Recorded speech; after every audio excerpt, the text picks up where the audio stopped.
Hello, everybody. I am back doing videos in the day, which honestly seems so very weird to me because I'm so used to doing them at night. But what can I say? Thankfully, it's summer, and that means a slightly different schedule for me. My name is Daniel Young. I'm the owner and founder of Adaptive Perspective and the Adaptive Perspective social media platforms. And I am back to talk about our stock market investment strategy using closed-end funds.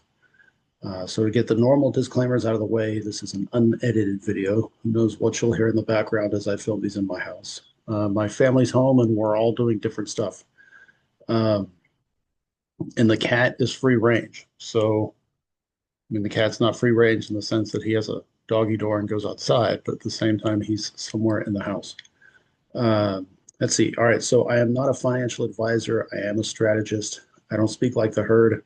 I walk in limited company, and sometimes I walk alone. And this, I don't speak like the herd in the sense that, I mean, it's raw video. You catch me mostly unfiltered, and I hate snake oil salesmen. I mean, I hate that's when you hear somebody and it just feels slimy, and it makes me cringe. I don't speak like that. It drives me up a wall, and I hate doing it to other people. So before I jump into the normal stuff, let me see how to say this. It's not so much figuring out how to say it in the sense of like just give it to me unfiltered. It's not that. I want to make sure I say it well. The whole point of any business, the whole point of any page is to of a page is to drive traffic and have people interact with it. So if we can recognize that and at the same time push it off to the side, my point in making these videos is twofold. One, it's to help you.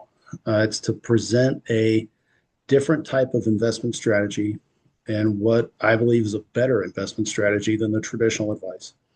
It's also a way for me to hold myself accountable and explain the rationale behind what we're picking in the market, but also explain the rationale behind the strategy overall. So if you like my content, please share it. The whole point, well, however you want to say it, the goal is to spread the message as far as possible that there's a better way than the traditional stock market investment advice. And it's growth of the channel. I mean, so as I want my channel to grow, and I want the growth of business, as I want the channel to grow, that also means I'm helping more people. So if you like my content, then please share it. If you like the content, actually like the videos and interact with the videos. So comment on videos, let me know what you're buying, let me know your feedback. And in the videos I'm making, I know I owe you at least two more videos, if not more. And I read a free article today from a different service, which I won't name, uh, that reminded me why I hate certain types of articles because it feels like you're reading a snake oil salesman. The title of the article was These Funds Pay Me $2,000 a month. And that sounds great on the surface. As a headline, it gets your attention. But once you get into the article and realize just how much capital is needed in order to get that 2 grand a month, that's, I don't want to brush us off as common people like we don't matter. That's not the point. But most of us are not going to have at least $1.3 million invested in the market. And I say at least because the article was how these four funds make the article writer 2 grand a month, meaning the insinuation is that he has more money in the market. So at 1.3 million invested, he's getting 8 grand a month, which is a really crappy return of investment. Um, so I want to do an article review on that, knowing that at some point it might, ruffle feathers, but that's kind of the point. Like, I'm giving you advice, and I'm showing you what we're doing, and I'm putting it out there as a strategy so that it helps you. And I have a really hard time espousing a strategy that doesn't help you past inflation rate. Like invest what, gosh, at 1.3 million into the market. I'll just do it right here on my desktop calculator. 1.3 into the market at, I think their average yield was 5.5. You get 71,000 ish a year, about 6,000 a month. Versus 1.3 at our current portfolio value is 143 a year, 143,000 a year, and almost 12,000 a month. And the reality, like if you have 1.3 million, you can do so much better with it than traditional stock advised. But at less than that, I mean, at $500,000 at our existing portfolio yield at 11%, that's 55,000 a year or about 4,500 a month. It's there's just there's better out there. So to just I hate the article of premise. Like I do. I get the article title. I get what the guy's saying. I just hate the premise of that. And that like look at all this cool stuff. Oh, it also takes $700,000 to get me just 2 grand a month. And it's just there's a better way. So on my end of things, I have more videos coming. We did buy the next round of stocks last week. Um, a user, let's see, Sanjeev Vyar, 4325, asked for short portfolio updates based on purchases. And I don't know if I can truly hit the short form video content in the sense that it's, I mean, depending on the metric, that's like 5 to 10 minutes. I don't know if I can hit a sub 10-minute video on a portfolio update and strategy, but I can try. And then I also owe you a complete closed-end fund strategy video that will definitely not be short form. And I'm currently working on the content of that video, which I said the same thing last week because it's true. It takes me not so much that it takes me a while to generate the content. It takes me a while to organize it in a logical progression, and then section it out, and then get the script right, and then also condense all of that down. And then to be honest, I'm going to use maybe not the exact same thing, but a version of that content in an upcoming chapter of an ebook I'm writing that details our overall financial strategy. So not just the financial strategy of using closed-end funds in the stock market, but our overall financial strategy going from, gosh, an in-debt young married couple into business owners and people looking for bridges that get us from our existing full-time jobs and out of that into what we really want to do. So I have stuff in the works. I just got to sit down and do and make the videos, and they are on my to-do list. And my gosh, thankfully it is summer, and I've thankfully finally have some time. So I say this and I've said it, but it's they're on my to-do list. But at the same time, I'm a list checker. I love crossing stuff off a to-do list. So don't just think they're going to sit on my to-do list and never get done. I like crossing stuff off a list so they'll get done. So as it pertains to the market for the week, we're still reading the tea leaves. And honestly, not much has changed week to week. I mean, the Fed's recent headline really is frustrating. And I'll get to that, but I still think it points to a much deeper conversation. So let me share my screen and I'll show you what I mean. Or at least I'll show you this and we'll go back and look at something else. So Is this going to work? We will look, maybe. There we go. So I posted this on my Facebook page. Um, and honestly, I'm going to post it a couple other places as well, just in slightly different form. This is the headline, the breaking part. And then above and below is my commentary. And I'll read it to you, but I would pause the video and read it on your own. So the headline is that despite concerns about tariff related inflation, the Fed, despite their fears, their overall indicator falls to a 4-year low. And they do. The Fed just continues to look like a fool. In the media, the supposed experts, remember, expert on everything. Throw a topic out there, and the same person will tell you they're an expert on everything, which means they are an expert on nothing. The media continues to hail the Fed as experts, but the media is a pack of fools. And the Fed seems to be a pack of fools because they're still going with this tariff related inflation fear. And there is scientific research that proves tariffs are not inflationary. And all of us, we have all experienced the reality that tariffs are not inflationary. So the Fed's response, I mean, yeah, tariffs are inflationary, and we're really concerned about the risk of inflation. Fuck off. I mean, if you were really concerned about the risk of inflation, you wouldn't have printed 40% of currency in a short amount of time. If you're really concerned about inflation, you would admit that your printing of 40% of currency jacked inflation.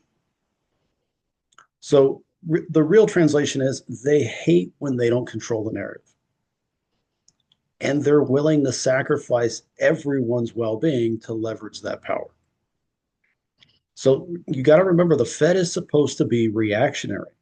Like, here's the data, and here's our response. That's a reactionary environment.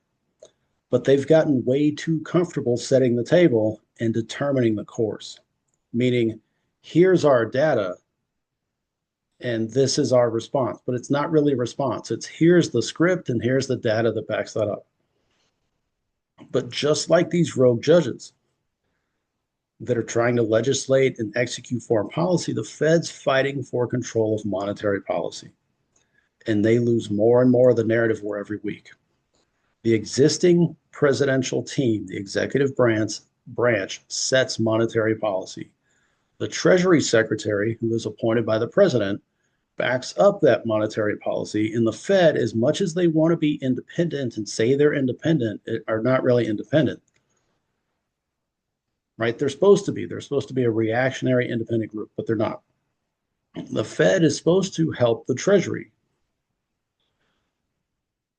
but they're wrestling for control and power. Okay, so think about it. If the Fed's purpose is to respond to data, why haven't they responded to the data? If inflation is falling to a 4-year low, why are rates high? If inflation is falling, rates should fall as well, but it's not. The Fed's not doing its job. If the Fed is supposed to control inflation, right, by raising rates and lowering rates, yet their policies don't control inflation, then why are they determining the policies for inflation? If their policies don't work, if they're raising rates higher than anything that's been done in history, if they're if they're always behind the curve, if they're slow to lower rates for any given reason, but if they're slow to lower rates, they're not doing their job. They are holding on to control. They are trying to control the narrative, and they are attempting to leverage their position over any other person or entity or ideology that would seek to undermine their control. But since they're not responding, since they're not doing their jobs, since they're proving that they don't control inflation, they're actually rendering themselves obsolete. Now that matters because, in the grand scheme of things, the whole point of the External Revenue Service is to get rid of or go around the Fed. And I'm going to get into this in a little bit. So give me a little bit of break. So the biggest ongoing monetary conversation this week that carries over from last week is that debt downgrade by Moody, right? And the ongoing headline that the national debt crisis is ever expanding. And it is a crisis because Congress refuses to do anything about it, right? It's far, and you and I know this, it is far easier to spend money than to pay off debt, right? And the difference between Congress and us isn't so much location, it isn't so much intelligence, party affiliation. I'll throw all that shit to the side. That's not what I'm talking about at all. In this regard, the difference between Congress's budget and ours, that they're just doing it with a lot more money, and they're doing it with our money, and we don't have a say in it. And as much as I hate the concept of this, the Treasury Department's game history shows that it pays off debts with extra printed paper bills, right? If there's all this debt and we owe money to all these people, and Congress isn't going to necessarily pay off the debt, the Treasury Department finds a way to pay off the debt. The Federal Reserve prints more money and they pay off the debt. Now, that also means they service the debt with deflated currency, right? They've inflated volume and devalued the actual paper. So they pay off debt, or debt gets serviced with deflated currency, and that deflated currency inflates our cost. And I'm not passing the buck here. Like, I'm just trying to be realistic about it, because the reality is that as long as Congress holds off on paying off the debt, or until Congress pays off the debt, and there's a legitimate, realistic way around the Fed just printing more money, that's the system. But that's where the External Revenue Service comes in. Because everybody in Washington, most financial people, are still going off the existing financial system. They have not taken President Trump at his word. The goal with the ERS, or the External Revenue Service, is tariff money comes into the ERS that goes around the IRS and Congress. And the ERS pays off the debt. Tariff money pays off the debt. And that's why, from my standpoint, that's why we end up with all these rogue judges mad about tariffs and overall executive policy, because it goes around everything in place.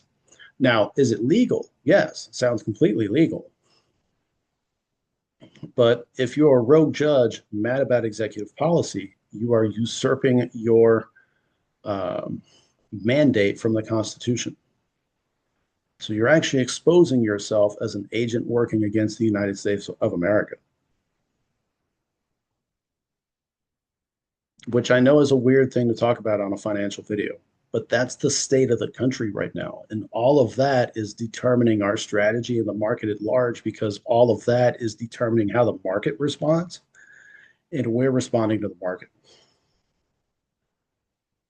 So you have the executive branch setting foreign policy and financial policy and legislative policy and executive policy, right? And tariff policy. You have Congress responding to that and actually not responding to that. The Senate didn't respond to the tariffs at all. It says that they're okay with them. You have people in the Senate actually trying to do their own thing. Not They're doing their own thing, not the president's thing. That's a different matter. You have the House unwilling to pay off the debt. That's an issue. And you have all these judges who would much rather be in the legislative branch. They would much rather make laws than render a verdict on the law, right? And you also have judges claiming they know more about foreign policy than the president and his team. And you have all of that at play, all while all this other stuff happens. So the Moody's debt downgrade is the ongoing headline, because all three, I don't want to say all three factions, but all three forms of government are all related to it, right? Congress, inability to pay off debt. President Trump trying to go around the IRS and Congress with the ERS, and all these judges who hate the reality that they don't have control anymore over the system. They're not arguing against the ERS, they're arguing against President Trump having control of the executive branch. Those are two different things, related, but two different things. Judges, based on Supreme Court rules or Supreme Court decisions, do not get to exercise or counter the president's dictation of foreign policy and monetary policy, for that matter. So we have a fight for the financial system of the United States. And all of that is getting warped by the media, like it normally does, because those are teleprompter jockeys that, for the most part, a monkey can do their job better. And we have all of that at play inside that Moody's debt downgrade. And while the market itself panics because all the experts tell them to panic, we should buy the panic, right? It's on our end of things, we see everything, but we don't necessarily have to play by their rules, because the traditional rules are that you invest in equity and you hope it grows, and then that's the end of things. It's failed strategy time and again, right? But our overall strategy, one, that we read the tea leaves. We don't focus on one single drag or one single ground. We see the big picture that nobody else is willing to see. But we also don't take the same advice. The traditional advice is that we buy something, we watch it grow, and eventually sell it off when you retire, which sounds really foolish to me. Okay. On the opposite end of things, I want the growth, but I also want a reward for holding that fund. And I want to have that fund on discount. And I want to keep that principal intact throughout my retirement, or however long, like depending on your strategy, you can buy and hold and just collect whatever percent dividend, right? Or maybe the strategy is that you hold it for the cycle. I mean, real estate is cyclical in nature. Bonds are cyclical. Equity is cyclical, all to a degree, right? So maybe you buy it low and you sell it high, and then you reinvest that money forward into the next investment. So whether you sell at 20 or 30% growth, or I mean, really your strategy can be anything. You can swing the money forward at any time. But the key is to swing the money forward and not take the money out and use it for other stuff. It's kind of like, hey, I made 2 grand. I'm going to take it out and buy a car. Don't do that. Or, I mean, you can. Your strategy is your own. But on my end of things, if I'm going to hold it for, we'll say 20% gain, if between dividend and growth, you get 20% gain, I sell it and move on to the next thing. And I swing the money forward and I reinvest it as needed or where needed. Right. But you can also do it cyclically. You can also hold on to stuff indefinitely. Right. But that's a very different strategy than traditional advice that just says you're going to buy this stuff, hope it grows, and then sell it off later.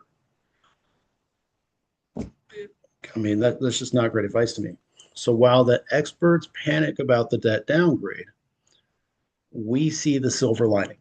We take our strategy, we buy the best thing in the existing market, and we use all that fear about the debt downgrade and the debt ceiling and the debt crisis and all that other jazz. We use that fear and we buy their panic. So for us, that still means it's a bond and a bond proxy market. Doesn't seem like it because you've got Nvidia posting positive numbers and the AI race is still on. You've got other signs that the economy is growing more than what the media tells you. And the current market sentiment right now is greed anyway. So it looks like the market's humming all around, despite the naysayers and despite the experts. But the best place to be in the market still seems to be bonds and bond proxies, unless you can get tech on a discount. So what that means for us, let's pull up the overall list and see what this week shows, or see what See what happens when we filter out the list for the week. So I did not do the complete system update. I'll do that next week. Um, so I updated the color scheme. So the olive on my end, it's olive. This is purple or light purple. If it says C or R, C would be cash account, R would be Roth. We I want to say we added a fund.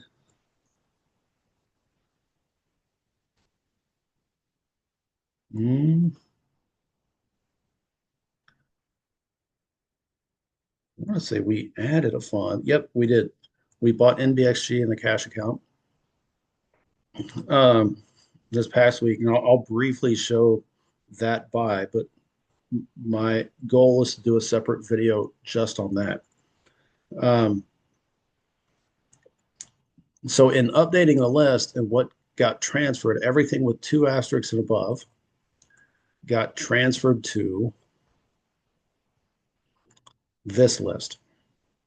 So two asterisks is a dollar cost average move based on what we already own. And then three asterisks would be the fund has a significant discount in relation to its own discounted history.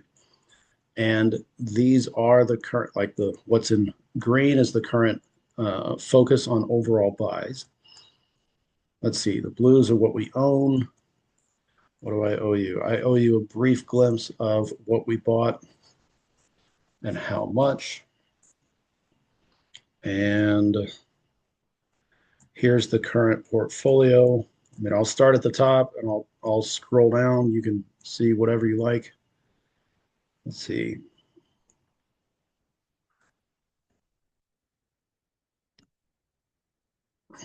You can pause it whenever, check out each individual buy and return on investment, etc.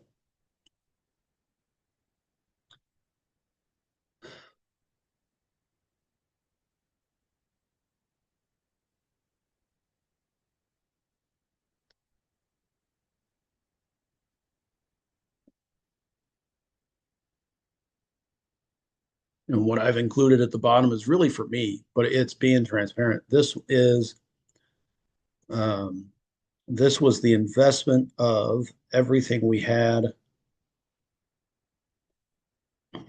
um, with our previous Morgan Stanley account. In the sense, this was the total invested.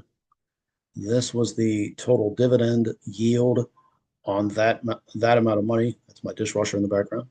And this was the uh, dividend annual dividend yield off of that money, which my goal was initially, like it has always been. It was always me versus the guy at Morgan Stanley as it comes to investments and dividends.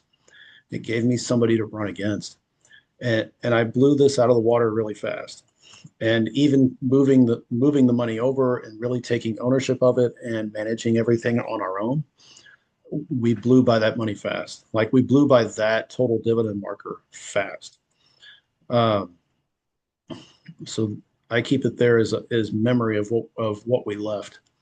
So this is our existing, um, I guess, totals you could say. So I keep track of shares owned because I like to. Total money invested, dividend a period, annual dividend, current yield.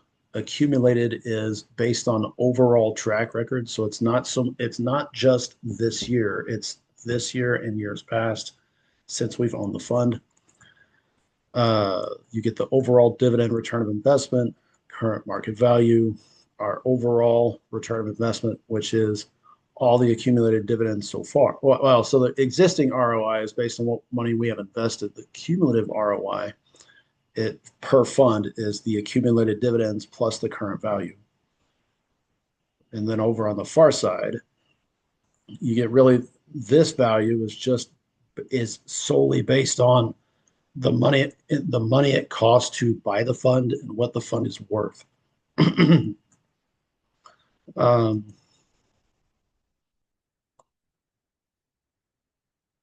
let's see if I can find that way. Like if the total ROI is skewed because we've just ended up with a ton of dividends like this, It's a positive total ROI because we've generated that much in dividends, and that overall dividend ROI really ups the that general ROI, meaning from the cost of the fund to what it's currently valued at. I like having a profit loss that's solely based on value of the fund, just just because when we sell it, that's the metric that's used on taxes. Like, are we generating or losing money? Are we making money or losing money in overall capital gains? I like it. I like the overall metric for just profit loss in general. Um, all right. So of how it goes for the week. So if we're targeting bonds proxies, that means we can trim a lot of what's already here. But first, we would sort by dividend policy when it pays. I like monthly payers. There are a couple quarterly payers I would be willing to consider if they ever made the list again, but they're not currently on the list. So after monthly payer, we look at overall dividend. I like 9% or better unless there's reason to consider something else. So these are municipal bond funds. They pay uh, tax equivalent dividends, and they're all above 10% currently. So they would stay on the list. These four get dropped. Let's see. These two get dropped. And now we're simply ranked on overall dividends. So municipal bonds would make the cut. HFRO is real estate, and BXG is tech, and it's hovered around that spot. It's been as high as 1383, still climbing back up after the last little blips. Outright stock, CIF is a roller coaster. Um, it that wave pattern. I mean, we bought it at the descent, hoping it would be the descent. I mean, lowest it's been at recently 1.5, 1.6, highest it's been around 3. We bought it knowing we would ride the roller coaster, hoping the Fed would cut rates sooner, knowing the price would go up when the Fed cuts rates. Um, and I mean, everything is roller coaster to a degree. Um, I mean, I get honestly, I get impatient waiting for the roller coaster to go back up. Um, and I like it. It's a great small bond company, pays a nice dividend. But the longer I'm in the market, the less I like the roller coaster stuff. Like if you can avoid the roller coaster stuff, it's easier. Um, it's fun to take a ride and play that risk reward game, but it's not for everybody. FCO stays, although the discount has narrowed significantly. It hadn't been around that long. It was a private fund that went public. It's been flirting with 7.2 and higher for a while, but hasn't stayed up at this level that long. Um, has a recent dividend increase. I'm hopeful they will increase it again, but it stays on the list. HGLB is the specified portfolio that turned into more of a portfolio when it can that continues to increase in price, even though it's not my favorite way to invest. I prefer a streamlined, we're going to invest in this as opposed to, sure, we'll invest in everything. On the river fund, it seems like a decent fund, um, but at the same time, it invests in stuff that we already have. So if I'm going to pick up something new, it's got to be better than what we already have. BRW, I went heavy into this last week, but it's a great all around portfolio. It's not so much portfolio in a can in the sense that they've diversified into every aspect of the market like HGLB. But BRW is diversified in the sense that it's used to be predominantly a bonds and closed-end funds company, and now they've added crypto, which I think is great, minerals and metals, which is just a slightly different angle, especially when you end up with uh, that overall prevailing sense. And I get that we're getting expert feedback, but when the experts are worried about inflation, a ton of people run into gold. So instead of outright investing into a gold fund, which there is a closed-end fund that invests in gold, uh, it's actually, unless you know somebody, it's pretty hard, or unless you're at a gold dealer, pawn shop, coin shop. Uh, Most people don't invest into the solid physical gold bar, gold coin. They invest into gold on the market. And I mean, there's pros and cons to that and everything else, right? But I'd much rather get gold through BRW and get a great overall closed-end fund set up across the board as opposed to trying to find gold cheap when it's already in an inflated market. I mean, the price of gold right now is crazy. So I'd rather buy BRW and get everything cheap versus find a gold fund and buy it for more than it's actually worth, or maybe, like maybe not more than it's actually worth right now, but more than what it's generally worth and not discounted. And then earn, I kept I kept this stuff up on the top of the page. It's a brand new closed-end fund that was a previous uh, real estate fund that was investing in collateralized loan obligations, and they rebranded the fund. And I looked into it and found this. So you can pause the screen and read this. You can search this on Google, type it into X or AI and see what comes back. Uh, and then I also looked at this and some interesting data, some interesting. So it looks like a rebranded fund, not in the sense that the previous fund was going bankrupt or having issues, more in the sense that they wanted a strategic realignment to where they were investing in CLOs through their REIT company. They just wanted to prioritize CLOs over what they were doing for REITs. It's so new that there's no information on CF Connect. I found some information on Morningstar. Um, but for CLO funds, there's not many CLO funds in general. And of the CLO funds, they're almost all at a premium. And closed-end fund investors are very hesitant to jump into new pools of water, regardless of company history, regardless of track record. Now, if the company had a bad track record, I would legit see why people would be scared to jump into it. But I mean, it seems like on surface value, uh, can't really find a lot of bad about the company, just that they wanted a different overall strategic alignment or maybe just a policy shift. So on my end of things, it's tempting. On my end of things, I'm like most closed-end fund investors, I'm hesitant to jump into new things, but at the same time, given the right investment, I would be willing to take a chance on it. And this is what the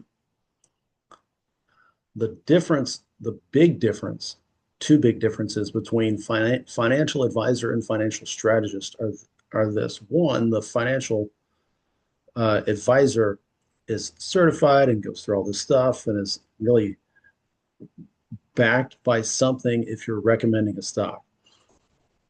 The strategist part is identifying the best course of strategy and then following that strategy. So on my end of things, I'm not telling you to buy stocks. On my end of things, I'm telling you what I'm considering. And if I'm picking it, telling you why I did it, which would be this financial video. I would tell you we bought these funds, and then I would tell you why we bought them and why we bought these and not everything else, which is kind of what I do week to week in general. But it's also not a video specifically about what we bought and why. So, of my list for the week of where we would invest, now we just bought, so we're not buying tomorrow. But I would leave earn on the list of possibilities. if we look at the overall discounts, it's hard. Oh, that's in reverse. If we look at the list overall on just total discount, it's hard to leave these two off the list. Uh, this price has stayed close to what it's been. This price has gone up, or cost, I guess, has gone up. The dividends have stayed the same. The yields fluctuate based on price. The discount has decreased a little bit, not a lot, but it's decreased a little bit. So that's good overall. Me personally,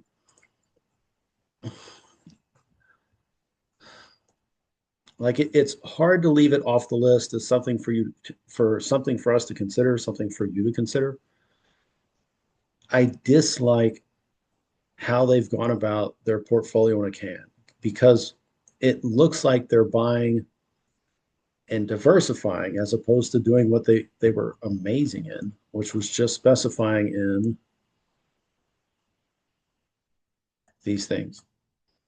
So I've kept it on the list, but at the same time, we haven't bought more of it. Part of that's related to price. Part of that's related to overall strategy. Uh, but if I'm me and I'm being really choosy, and we were buying tomorrow and we're not, this is great, but it's at a higher price and the discount shrank. The municipal bond funds are great dollar cost average pickups. I like BRW. NVXG we just bought, uh, but it's close to that general pricing I like. HGLB would not, based on price one and how they've changed their strategy. HFRO would stay on the list. I mean, it's still not it's come up. We go back and look,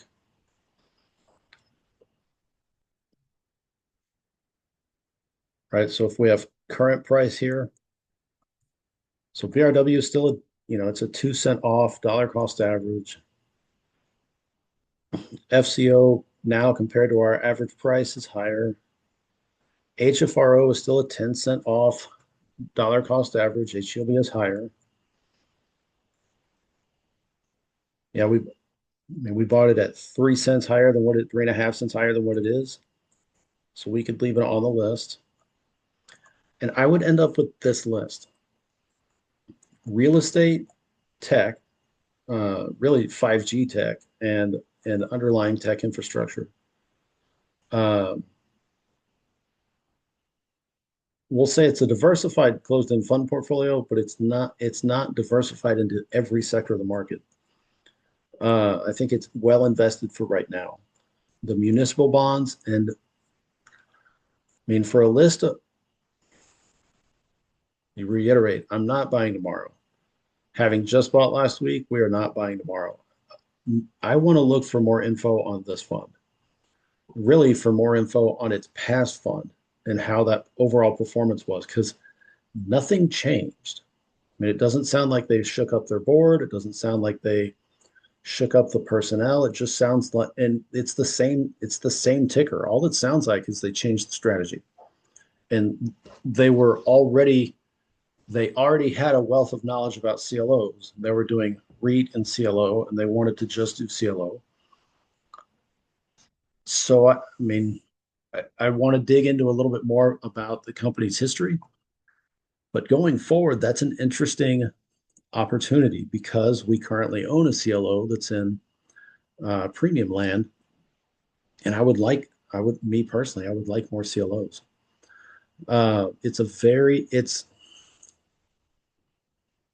It's not a bond. It's like fluctuating debt, but it's a very specific type of investment. Takes a very specific strategy-based team to do it, and has a very super low default rate. So in a bond, and I get that it's not a bond, although it's debt related. Um, but for the current market, it's a very interesting pickup. Um, especially for a brand new company where closed-end fund investors are very hesitant to buy, which to me says if the company's got the track record, that discount isn't going to last. So that's what I have for the week. Um,